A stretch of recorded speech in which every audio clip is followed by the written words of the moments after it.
আপনারা সবাই বসে বলুন, দেখি যারা দাঁড়িয়ে আছেন বসেন, সবাই বসুন, সবাই বসুন, কেউ ছবি পরে তুলবেন, বসেন বসেন।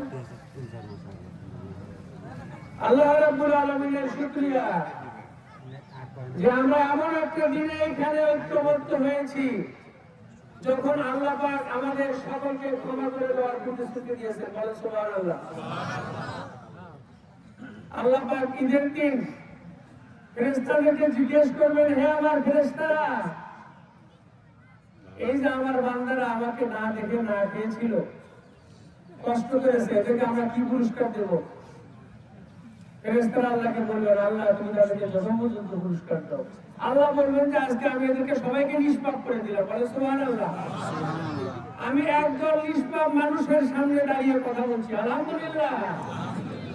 আপনাদের ভালো লাগছে না খারাপ লাগছে যে আপনারা এখানে যারা বসে আছেন তারা সকলেই নিষ্পাপ? আপনাদের কোনো পাপ নাই।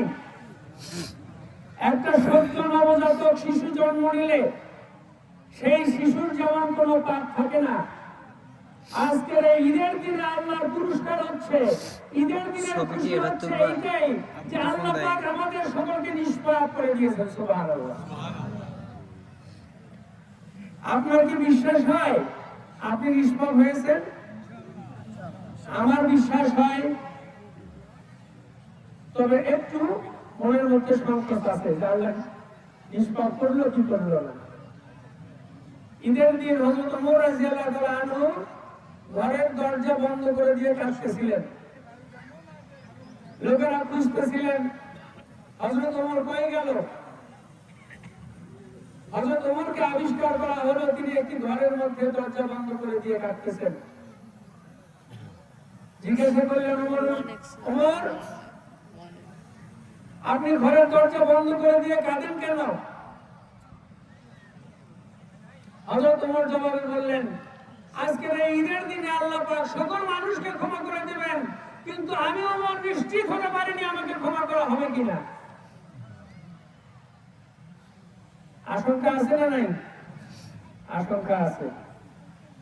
প্রিয় ভাইয়েরা, আজকের এই ঈদের আনন্দের দিনে, খুশির দিনে যখন আমরা এখানে ঈদ উদযাপন করছি, গতকাল ওই প্যালেস্টাইনের মুসলিম ভাইয়েরা যারা গাজায় ঈদের জামাত করতে পারে নাই বাইতুল মুকাদ্দাসে,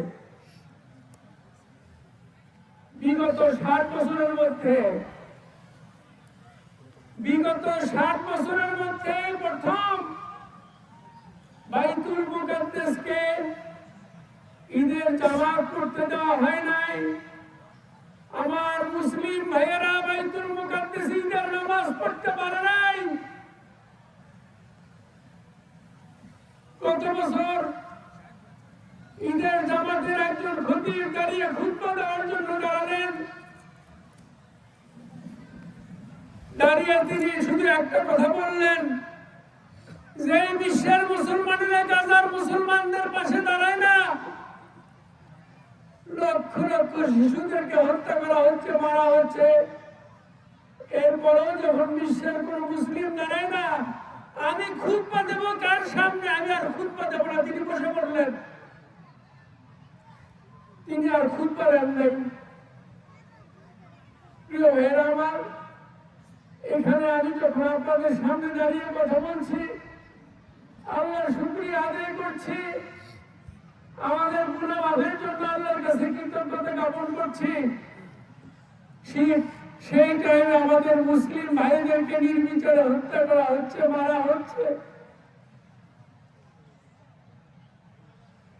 ঈদের দিন আমরা লাচ্চা খেয়ে, সবাই খেয়ে, মিষ্টি খেয়ে ঈদের মাঠে যাই, আর ওরা মিসাইলের হামলা খেয়ে ঈদের মাঠে যায়। ভাইয়েরা, আমরা বলি ইরানের মুসলমানরা শিয়া, ওদের আকীদা সঠিক নয়। ভাইয়েরা, একটা কথা কি জানেন? ইরানের মুসলমানেরা কয় আল্লাহকে বিশ্বাস করে? বলেন তো ভাই, একটু জোরে বলেন, কয় আল্লাহকে বিশ্বাস করে? ওরা কয়টা কোরআনে বিশ্বাস করে? এক আল্লাহকে বিশ্বাস করে। ওমা নাকামু হামিদ, মহাপরাক্রমশালী এক আল্লাহর উপরে বিশ্বাস স্থাপন করাই হচ্ছে ওদের একমাত্র অপরাধ। এই অপরাধে আজকে মুসলমানদের বিরুদ্ধে মুসলমানদেরকে লেলিয়ে দেওয়া হয়েছে। মুসলমান ভ্রাতৃঘাতী সংঘর্ষে লিপ্ত হয়েছে। প্রিয় ভাইয়েরা, বলেন তো সমাধানটা কি? আমরা যখন নামাজ পড়ছি তখন ইরানের আকাশে হয়তো আমেরিকান এবং ইসরায়েলের সুপারসনিক বিমান থেকে বিমান হামলা চালানো হচ্ছে, অথবা গাজাতে প্রায় লক্ষাধিক মানুষ হত্যা করা হয়েছে, তার মধ্যে 40 থেকে 50 লক্ষ শুধু শিশু, যাদের বয়স 4 থেকে 7 বছর 11 বছর পর্যন্ত। আমরা দেখেছি এই শিশুদের মনে ওই বোমার হামলা, ইসরায়েলের ইহুদিদের হামলা এদের মধ্যে কোনো ভীতির সঞ্চার করে না। ওদের বাড়ি বোমা দিয়ে জ্বালিয়ে দেওয়া হয় আর ওরা দাঁড়িয়ে থেকে দেখে। ওরা আবার ওখানে তাঁবু টেনে ওখানে থাকে, ওরা আবার খেলাধুলা করে, ওরা আবার ওই তাঁবুর মধ্যে পড়াশোনা করে। প্রিয় নবী মুহাম্মদ রাসূলুল্লাহ সাল্লাল্লাহু আলাইহি ওয়াসাল্লাম বলেছেন, একজন মুসলমান আর মুসলিম আখুহু মুসলিম, একজন মুসলিম আর একজন মুসলমানের ভাই। একজন মুসলমান আর একজন মুসলমানের দেহের মতো। আমার পায়ের ডগায় যদি একটা কাটা ফোটে, আমার মাথা অনুভব করে কি করে না? একজন মুসলমানের আঘাত, মুসলমানের পরে হামলার পরে বিশ্বের মুসলমানরা যদি নীরব থাকে, তাহলে বুঝতে হবে আমরা প্রকৃত মুসলমান হতে পারিনি, মুসলিম হতে পারিনি।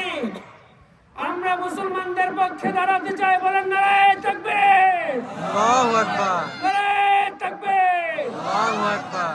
আমরা ইহুদি খ্রিস্টানদেরকে জানাই দিতে চাই, আমরা এক আল্লাহকে বিশ্বাস করি। আমাদের সালাতে ত্রুটি থাকতে পারে, আমাদের সিয়ামের ত্রুটি থাকতে পারে, আমাদের চলনে বলনে কথনে ত্রুটি থাকতে পারে, কিন্তু আমরা মুসলিম, এর মধ্যে কোনো ত্রুটি নাই।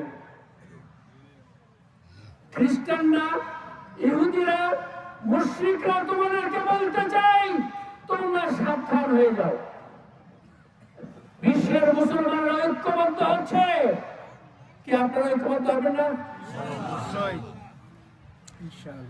আল্লাহ রাসূল সাল্লাল্লাহু আলাইহি ওয়াসাল্লাম বলেছিলেন যে পূর্বে জামানায় বনি ইসরাঈলরা ৭২ ভাগ হয়েছিল, আমার উম্মতরা কয় ভাগ হবে? ৭৩ ভাগ না, ৭৩ ভাগে বিভক্ত হবে, হয়েছে না? কিন্তু হওয়ার কথা তো 1 ভাগ। হওয়ার কথা কয় ভাগ? মুসলমানরা 1 ভাগে থাকার কথা, এক দলে থাকার কথা। মুসলমানরা ৭৩ দলে বিভক্ত।